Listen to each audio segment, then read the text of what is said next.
तो आदाब, नमस्कार, गुड इवनिंग, सत श्रीकाल। एक बार फिर आप तमाम लोगों का स्वागत है क्राइम कहानियां विद शम्स में। पूरा मिडिल ईस्ट सुलग रहा है क्योंकि एक बार फिर इजराइल, उसके बाद लिबनान, हिजबुल्ला और अब ईरान आमने सामने। मालूम नहीं क्या होगा क्योंकि इजराइल अलग धमकी दे रहा है, ईरान ने अलग चेतावनी दे डाली है। इस लड़ाई का अंजाम क्या होगा आगे चलकर पता नहीं, लेकिन पिछले 75 सालों से लगभग इजराइल और फिलिस्तीन के बीच ये लड़ाई जारी है, जिसमें तमाम मिडिल ईस्ट के अलग अलग देश भी जब तक कूदते हैं। इसके अलावा हमास और हिजबुल्ला जैसे संगठन भी, जिन्हें ईरान सपोर्ट करता है। इजराइल और फिलिस्तीन के बीच ये लड़ाई है क्यों? इसकी जड़ में क्या है? इसकी जड़ में 35 एकड़ जमीन का एक टुकड़ा, जिसकी वजह से यह सारा विवाद है। क्या है इस 35 एकड़ जमीन के इस टुकड़े की कहानी? आइए बताता हूं। यहूदियों का अपना कोई देश नहीं था 1948 से पहले, हम सब जानते हैं। लेकिन यहूदियों की आबादी हर जगह बिखरी पड़ी थी। जहां पे फिलिस्तीन है और आज इजराइल है, यहां हमेशा फिलिस्तीनी रहा करते थे। कई बार इस जगह पर ईसाइयों का कब्जा हुआ, लेकिन लास्ट में ये जो पूरा फिलिस्तीन का इलाका है, खासतौर पर जो 35 एकड़ जमीन का टुकड़ा है, उस जगह पर जो मुसलमानों का कब्जा हुआ है 1187 में, 1187 जंग हुई ईसाइयों के साथ, वो जंग जीत गए और ये पूरे इलाके पर अब इनका कब्जा था, फिलिस्तीन पर। और उसमें वो 35 एकड़ जमीन भी थी। ये 35 एकड़ जमीन फिलिस्तीन और इजराइल के बीच एक छोटी सी जगह है, एक छोटा सा शहर है जिसका नाम है यरूशलेम। उसी यरूशलेम में ये 35 एकड़ की जमीन का एक टुकड़ा है और उस टुकड़े के लिए ये सारी चीजें होती हैं। लेकिन ये कोई मामूली टुकड़ा नहीं है। ये 35 एकड़ जमीन एक साथ तीन धर्मों के लिए, मतलब आन बान शान जान हर एक की बात है। कोई भी यहां समझौता नहीं करना चाहता, कोई भी झुकना नहीं चाहता, क्योंकि हर एक की अपनी अपनी धर्म की आस्थाएं जुड़ी हुई हैं, मान्यताएं हैं। तो पूरी 35 एकड़ जमीन की सच्चाई क्या है आपके सामने पेश है। यरूशलेम में जो 35 एकड़ की जमीन का ये इलाका है, इसको मुस्लिम हरम अल शरीफ बुलाते हैं, जबकि जो ज्यूज हैं, यहूदी हैं, वो टेम्पल माउंट कहते हैं। और उसी के तरीके से क्रिश्चियन के लिए भी ये 35 एकड़ जमीन ईसाइयों के लिए एक बहुत बड़ी इबादतगाह है, एक धार्मिक स्थल है उनके लिए। तो ईसाई, मुस्लिम और यहूदी, इन तीनों के लिए यरूशलेम में ये 35 एकड़ जमीन इसीलिए है क्योंकि तीनों की अलग अलग मान्यता है। अब क्यों है ये? हरम अल शरीफ जो है मुसलमानों के लिए, या फिर जो माउंट, टेम्पल माउंट है, वो यहूदियों के लिए, फिर क्रिश्चियन के लिए भी। तो इसको सिलसिलेवार समझ लीजिए क्यों है ये। असल में जो मुस्लिम दावा है, मुसलमानों का अपना जो मान्यता है इस 35 एकड़ की जमीन को लेकर, यरूशलेम के मौजूद बीच में जो है, उनका ये कहना है कि उनके लिए मुसलमानों की जो अपने लिए 3 सबसे इंपॉर्टेंट पाक पवित्र जगह है पूरी दुनिया में, 3। इनमें से 2 सऊदी अरब में है, एक मक्का और एक मदीना। ये हम सब जानते हैं। मक्का और मदीना के बाद जो तीसरी सबसे पवित्र और पाक जगह है, वो है हरम अल शरीफ, जो कि इसी फिलिस्तीन में, जिस 35 एकड़ की जमीन पर जो आता है। अब मुस्लिम के लिए क्यों ये जगह मायने रखती है, क्यों इस जगह से उनको इतना लगाव और प्यार है, क्या धार्मिक मान्यताएं हैं? तो उसकी वजह यह है कि ये कहा जाता, और मुस्लिम मान्यताएं हैं, और बल्कि मुस्लिम जो धार्मिक ग्रंथ है कुरान शरीफ, उसमें मेंशन, उसमें लिखा, उसमें यह है कि the last messenger of God, आखिरी पैगंबर मोहम्मद साहब जो थे, वो मक्का से यहां पहुंचे थे, यरूशलेम। और यरूशलेम में जिस जगह पर उनके कदम पड़े थे पहली बार, वो जगह यही हरम अल शरीफ है। और कहते हैं कि फिर यहां से वो सीधे जन्नत के लिए कूच कर गए, जन्नत चले गए। तो ये हो गया कि मक्का मदीना के बाद पहली बार एक जगह पर उनके कदम पड़े, और ये अब जगह बड़ी अहम हो गई। तो ये उसके बाद ये हुआ कि उसी जो हरम अल शरीफ है, वहां पे एक मस्जिद बनी इसी वजह से, और उस मस्जिद का नाम रखा गया अल अक्सा मस्जिद। अल अक्सा इसका मतलब होता है तो बहुत दूर से, तो अल अक्सा मस्जिद ये उसी यरूशलेम में 35 एकड़ की जमीन के हिस्से पर है। अब अल-अक्सा की इंपॉर्टेंस इसलिए है कि लास्ट मैसेंजर ऑफ गॉड उनके कदम पड़े वहां। और फिर जिस जगह से वो यरूशलेम में जन्नत के लिए रवाना हुए थे पैगंबर मोहम्मद, वहां पे एक और इसी अल-अक्सा मस्जिद के करीबी है, वहां एक और इमारत बनी, एक सुनहरे रंग की इमारत है वो, वहां पर तस्वीरों में भी आप देखेंगे गुंबद है उस पे, और उसका नाम रखा डोम ऑफ द रॉक। तो एक अल-अक्सा मस्जिद और एक dome of the rock. Dome of the rock इसलिए कि वहां से वो जन्नत के लिए रवाना हुए। तो ये दो चीजें मुस्लिम मान्यताओं और कुरान के हिसाब से मुसलमानों के लिए इसी वजह से इसकी अहमियत है, धार्मिक मान्यता है कि ये बड़ी उनके लिए पाक और पवित्र जगह है। तो अल-अक्सा मस्जिद बन गई और ये डोम ऑफ द रॉक है वहां पर। तो अब वो इस जगह को इतना पवित्र मानते हैं कि इस जगह को छोड़ नहीं सकते और मुसलमानों के लिए बहुत खास जगह हो गई। तो ये अपना उनका दावा, मुसलमानों का पक्ष ये है, इस वजह से वो उसके ऊपर अपना दावा करते हैं। अब यहूदियों का क्या दावा है? यहूदी भी इसी 35 एकड़ की जमीन, जो 35 एकड़ की है और जिसे हरम अल शरीफ कहा जाता है, उसमें यहूदियों का मान्यता, उनका कहना दूसरा है। उनका कहना है कि ये जो 35 एकड़ की जमीन है, इसी में एक टेम्पल माउंट है। जैसे उधर हरम अल शरीफ है, इधर यहूदियों ने उसका नाम रखा टेम्पल माउंट। उनका कहना है कि ये टेम्पल माउंट वो जगह है जहां उनके ईश्वर ने मिट्टियों को सहेज कर रखा था, और तो वो अपने आप में हो गई। और फिर उनका कहना है कि यहीं पे एडम का जन्म हुआ। और यहूदियों की मान्यता यह भी है कि ये वही जगह है, टेम्पल माउंट, जहां पर अब्राहम से यहूदियों के खुदा ने, जो उनकी अपनी पूरी मान्यता के हिसाब से, वो ये है कि कुर्बानी मांगी। तो अब्राहम के 2 बेटे थे, उनमें से एक बेटे का नाम था इसाक और एक बेटे का नाम था इस्माइल। अब्राहम ने खुदा के कहने पर अपने बेटे इसाक को कुर्बान करने के लिए, मतलब कुर्बानी देने के लिए तैयार हो गए। और इसके बाद वो इसी टेम्पल माउंट पर कुर्बानी दे रहे थे अपने बेटे की, लेकिन तभी फरिश्ते ने उनके बेटे को एक भेड़ के रूप में बदल दिया, और या दुम्बा भी कहते हैं कई लोग। तो इस वजह से जो कुर्बानी थी वो इसाक की होनी थी, लेकिन हुई नहीं।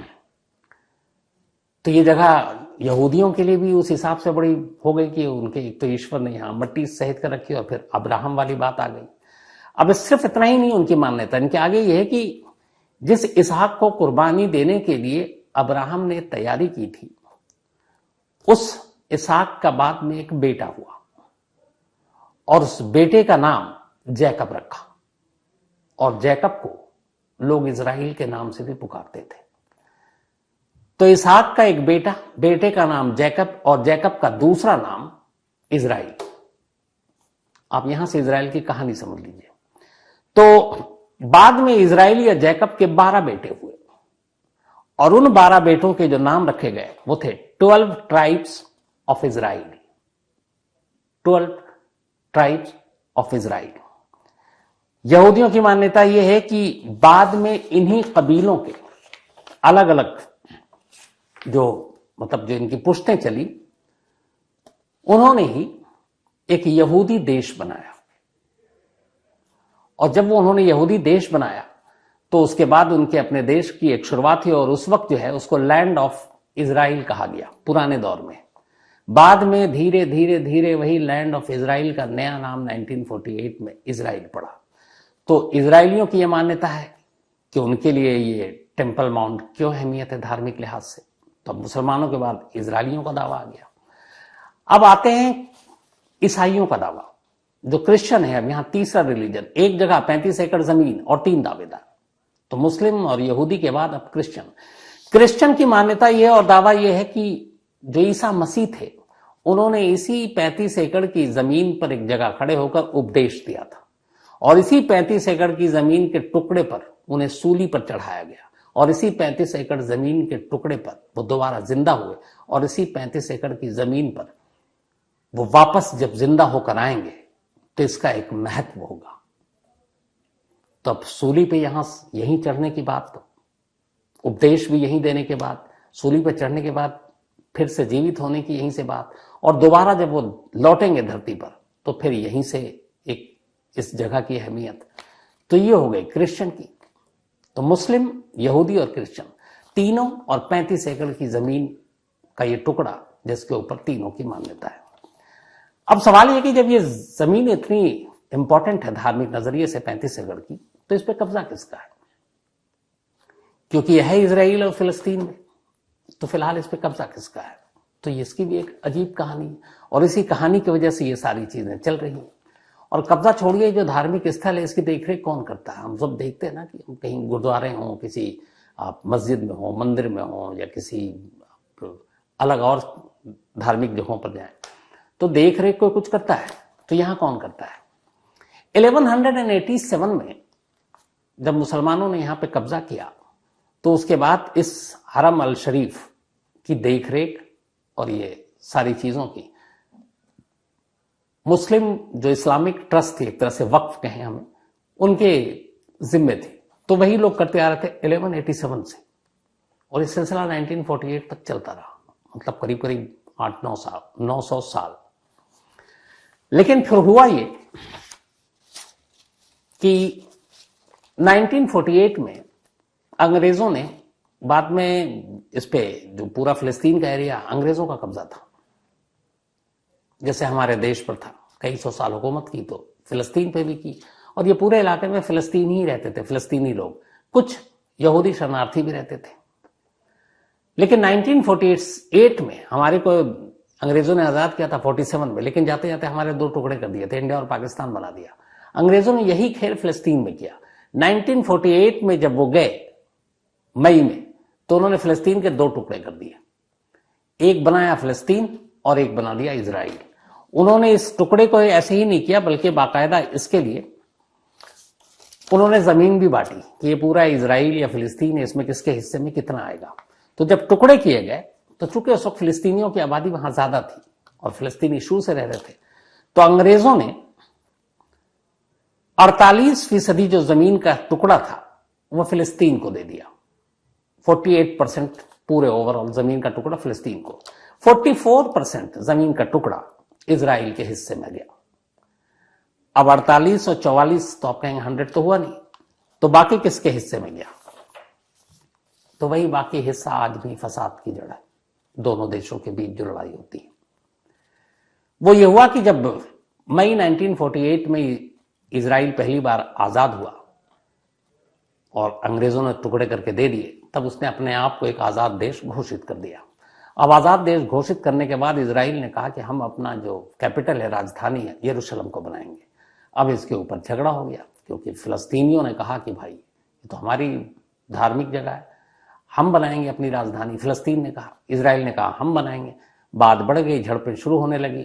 तब दुनिया भर के बाकी देशों को इसमें बीच बचाव करना पड़ा और आखिरकार ये मामला यूएन में गया, यूनाइटेड नेशन यानी संयुक्त राष्ट्र में। संयुक्त राष्ट्र ने एक फैसला लिया। उसने देखा कि ये जो 35 एकड़ की जमीन का पूरा मसला है, इसमें एक नहीं 3 धर्म शामिल हैं, यहूदी भी हैं, मुस्लिम भी हैं और क्रिश्चियन भी हैं। तो कोई एक अगर इस पे अपनी राजधानी बना ले तो पूरी बपौती हो जाएगी, तो ये तो चलेगा नहीं। तो संयुक्त राष्ट्र ने कहा कि ये जो हमने 2 टुकड़े किए हैं, अब तीसरा टुकड़ा भी कर देता हूं। अब संयुक्त राष्ट्र ने इसके बाद एक और टुकड़ा कर दिया, फिलिस्तीन या इजराइल का, बल्कि फिलिस्तीन का, और एक टुकड़ा जो किया वो कर दिया यरूशलेम का। और यरूशलेम में ये जो 35 एकड़ की जमीन में तीनों धर्मों की जो आस्था है, जहां पर उन्होंने कहा नहीं, या फिलिस्तीन के पास होगा और ना इजराइल के पास होगा, बल्कि इसकी देखरेख संयुक्त राष्ट्र यानी यूनाइटेड नेशन करेगा। अब यूनाइटेड नेशन ने ये अपने कब्जे में ले लिया।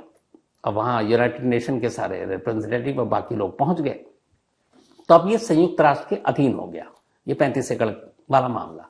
लेकिन ये हो गया, चलो अधीन तो हो गया, लेकिन भाई वहां पे सारी चीजें हैं, तो उसकी देखरेख कौन संभालेगा? तो फिर इस पे संयुक्त राष्ट्र की तरफ से इन सब देशों को मिलाकर मीटिंग हुई। तो ये हुआ कि इस हरम अल शरीफ या फिर टेम्पल माउंट, इसकी पूरी मैनेजमेंट, प्रबंधन, इसकी जिम्मेदारी एक तीसरा देश करेगा, और वो देश बना जॉर्डन। तो है ये फिलिस्तीन और इजराइल की सरजमीन पर ये 35 एकड़ की जमीन, लेकिन इस पे इसका इंतजाम संभालता है एक तीसरा देश जॉर्डन। तो इसमें बड़े ऐसे सारे मतलब अजीब अजीब उलझने हैं या घालमेल टाइप की चीजें हैं। तो अब चला गया जॉर्डन के पास। अभी तक उससे पहले 48 से पहले ये था कि हरम अल शरीफ का जो 1187 से 1948 तक ये था कि इसमें सारे धर्म के तो लोग की अलग अलग मान्यता थी, लेकिन इस इलाके में नॉन मुस्लिम की एंट्री नहीं थी। मतलब सिर्फ मुस्लिम ही जा सकते थे, नॉन मुस्लिम नहीं जा सकते थे। इसके बाद 1967 में फिर भी चूंकि जो कट्टरपंथी लोग थे दोनों तरफ से, यहूदियों की तरफ से और मुस्लिम की तरफ से, उन्होंने ये समझौते को, यूएन को, ये सब माना ही नहीं। उन्होंने कहा कि नहीं, ये तो हमारा पूरा फिलिस्तीन है, और इजरायली कहते थे ये पूरा हमारा है। तो एक 6 दिन की जंग हुई थी, आपको पता होगा। उस 6 दिन की जंग में इजराइल ने फिलिस्तीन के एक बड़े कब्जे पर, हिस्से पर कब्जा कर लिया, और उसमें ये 35 एकड़ वाली वो जगह भी थी। अब जब कब्जा हुआ तो लगा कि पूरी दुनिया की जो मुस्लिम कंट्री है वो भी इसके खिलाफ हो जाएगी, क्योंकि इजराइल शुरू से कह रहा था कि वो अपनी राजधानी उसी को बनाना चाहता है। लेकिन फिर बीच में सारे आए, यूएन आया, उसके बाद समझौता हुआ कि नहीं, ये आप राजधानी बनाओगे ना, आपके कब्जे में रहेगा। समझौता फिर ये हुआ कि ठीक है, जो अब तक नॉन मुस्लिम की एंट्री यहां नहीं थी, अब यहां पर यहूदियों को भी आकर उस माउंट, टेम्पल माउंट के आके दर्शन करने की इजाजत दी जाएगी। लेकिन ये थी कि वो वहां पूजा पाठ नहीं करेंगे। तो असल में एक दीवार जैसी है जो यहूदियों ने बनाई थी। उन्होंने एक पहला टेम्पल बनाया था बहुत मतलब सदियों पहले, उसको दुश्मनों ने तोड़ दिया। फिर उन्होंने उसका नाम रखा था फर्स्ट टेम्पल। फिर दूसरा बनाया, उसका नाम रखा था सेकंड टेम्पल। और उस सेकंड टेम्पल के एक खास हिस्से में, उसको कहते थे होली ऑफ होलीज। वो एक ऐसा जगह था सेकंड टेम्पल में जिसको यहूदी सबसे पवित्र जगह मानते थे, और ये इतना पवित्र मानते थे कि वो अपवित्र ना हो जाए वो जगह। सिर्फ जो बड़े खास सबसे पुजारी थे उनको छोड़कर किसी की एंट्री तक नहीं थी वो होली ऑफ होलीज वाली जगह पर। तो यहूदियों को ये तो पता था कि एक इस टेम्पल के अंदर होली ऑफ होलीज है, लेकिन वो किस हिस्से में है, कहां पर है, कैसा दिखता है, नहीं मालूम, क्योंकि आम यहूदियों को भी वहां तक जाने की इजाजत नहीं थी। तो सेकंड टेम्पल को भी 1970 में गिरा दिया गया, रोमन ने गिराया। जब वो गिरा दिया गया तो उसके बाद दूसरी बार गिरा, लेकिन एक दीवार उसका रह गया, वो दीवार ढहने से बच गया। तो उस दीवार को आज भी वो सलामत है, और वो दीवार वही है। उसको वेस्टर्न वॉल कहते हैं यहूदी। लेकिन वो दीवार जहां पर है, वो दीवार के किस अहाते का हिस्सा है, क्या वो होली ऑफ होलीज का है, ये किसी को नहीं मालूम, यहूदियों को भी नहीं मालूम। इसलिए नहीं मालूम कि उनमें से किसी ने आज तक होली ऑफ होलीज देखा ही नहीं, क्योंकि जाने की इजाजत नहीं थी। लेकिन वो दीवार है जिसको वेस्टर्न वॉल कहते हैं, और वो वेस्टर्न वॉल उनके लिए बड़ी अहमियत है। तो खैर, उसके बाद ये हुआ कि अब वहां पर जाके यहूदी दर्शन कर सकते हैं, पूजा नहीं करेंगे। अब इस समझौते के बाद यहूदी जाने लगे, लेकिन वो जब जाते तो वो बाहर खड़े होते, तो जो कट्टरपंथी होते मुस्लिम, वो उनके ऊपर पत्थर बरसाते। ये बात धीरे धीरे इजरायलियों को पता चली। फिर वो भी वहां पे पुलिस और वो सारी, चुके उनका तो कब्जा था, तो वो शहर में उस 35 एकड़ की जमीन को छोड़कर, उस 35 एकड़ की जमीन जहां पर ये पवित्र, उसमें ये भी है कि चाहे वो आर्मी हो, पुलिस हो, कोई भी, वो हथियार लेकर नहीं जा सकते। तो इसीलिए वहां पे इजरायली फोर्स भी जो होती है ना, वो डंडा या इन्हीं चीजों का इस्तेमाल करती है, क्योंकि ये समझौता हुआ हुआ है। तो उधर से पत्थर बरसते हैं, इधर से भी पत्थर बरसते हैं। तो इसको लेके ये लड़ाई चलती रही, और इसको लेके कई जंग हुए। लेकिन बाद में जब जंग बहुत सारे हुए, तो उस जंग के दौरान इजराइल जो है धीरे धीरे फिलिस्तीन के जमीन पर कब्जा करता गया। जिस फिलिस्तीन के पास कभी मतलब 48% जमीन का हिस्सा था, 1956, फिर 67, फिर 73 और 82 में जो इजराइल और फिलिस्तीन में जंग हुई, उसके बाद धीरे धीरे धीरे फिलिस्तीन की जो जमीन है वो घटती गई। और आज की डेट में 1948 में फिलिस्तीन के पास 48% जमीन पूरा हिस्सा था, और इजराइल के पास 44। तो इसीलिए लड़ाई चल रही है। अब इजराइल के पास बचा भी है सिर्फ 2 इलाका, बल्कि फिलिस्तीन के पास एक गाजा और एक वेस्ट बैंक। वेस्ट बैंक बड़ा पीसफुल एरिया, वहां इतना कुछ होता नहीं। गाजा गर्म रहता हमेशा। उसकी वजह यह है कि गाजा में अब कंट्रोल जो है वो हमास का है। हमास वो जिसे दुनिया के ज्यादातर देश आतंकवादी संगठन घोषित कर चुके हैं, लेकिन हमास खुद को फिलिस्तीन की आजादी का लड़ाका मानता है और वो कहता है कि इजरायलियों का यहां कोई कब्जा नहीं, कोई अधिकार नहीं, ये पूरी फिलिस्तीन की जमीन है और हम इजराइल को यहां से बाहर निकालेंगे। और इसीलिए हमास जब तक गाजा से इसराइल के ऊपर हमला करता है और लड़ाई लड़ता रहता है। अब हमास की मदद कौन करता है? तो ये जो बॉर्डर है ये थोड़ा सा इधर ईरान से, उधर मिस्र से लगा रहता है, तो जितने रॉकेट वॉकेट हैं वो ईरान से मिलता है। और ये दुनिया में खुले तौर पर सबको पता है कि ईरान सपोर्ट करता है हमास को, तो हमास उनकी मदद से ये सारी चीजें करता है। और हमास का अब गाजा पर कंट्रोल भी हो गया, वहां पे वो सत्ता में ही एक तरह से। तो इसीलिए गाजा से सबसे ज्यादा खतरा इजराइल को होता है। इस बार भी जो हमला हुआ हमास नहीं किया है, वेस्ट बैंक से ऐसा कुछ नहीं होता। अब हमास के बाद एक और जिसे दुनिया में आतंकवादी संगठन घोषित किया जा चुका है, हिजबुल्लाह, वो भी इस जंग में कूदने के लिए ऐलान कर चुका है। तो क्राइम कहानियां विश्वम्स में आज इतना ही। अब आपसे मुलाकात होगी अगले संडे को किसी नई कहानी के साथ। तब तक अपना और अपनों का ख्याल रखिएगा। Thank you very much.